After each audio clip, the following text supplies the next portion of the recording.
anao manaraka ny météo am'izao takariva izao anomboantsika azy ny ato anatin'ny telo andro zany dia mafana ny andro ary vokatrizay moa zany zao miakatra ny maripana indrindra ho any aty amin'ny ampovoantany sy ny aty amin'ny ilany atsinanany nosy aty zany ny aty amin'ny fatro savasy analanjofo no miaina anatina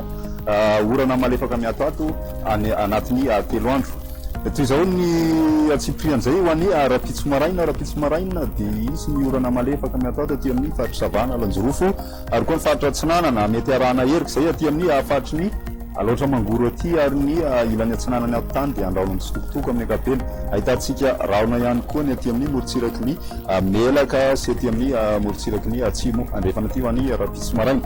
izay ny rapitso maraina fa ny apiso tolakandro kosa indray dia mbola hitoetrany ny orana malefaka amin'ny atoato aty amin'ny fatry ny savana alanjorofo ary koa ny fatra atsinanana mety ahitantsika raona mitsitokotoko ny aty amin'ny fatry ny alaotra mangoro fa ibalika amin'ny masoandro amin'ny faritra maro manerana ny nosy aty amin'ny teny mivaratra no mety mbola ahitantsika ona tadivodraona ho any rapiso tolakandro ihany koa izay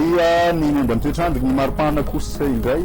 dia manodidina ny 7 ka hatramin'ny 5 ny aty ampovoantany izay tombanana hidina kely aloha zany izy any amin'ny asabotsy any ny morotsiraka atsinanana kosa tsy dia misy fivana 20 ka hatramin'ny 20 degré celsius ny maripana ambony indrindra kosa ho any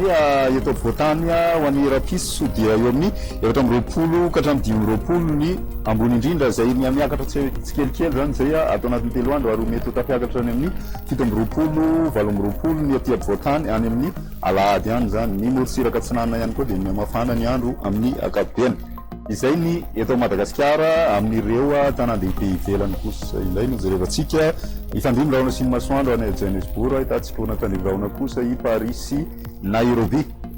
raha amin'ireo anosy rahavavy ivelany kosa indray dia ahitantsika ona tandrivraona amin'ny eto rahakotroka any Seychelles isy ona tandrivraona i Mayotte mety hanorana malefaka any Comore ifandrimy raona sy ny masoandro Maurice ary hitako vandraona kosa ny any La Réunion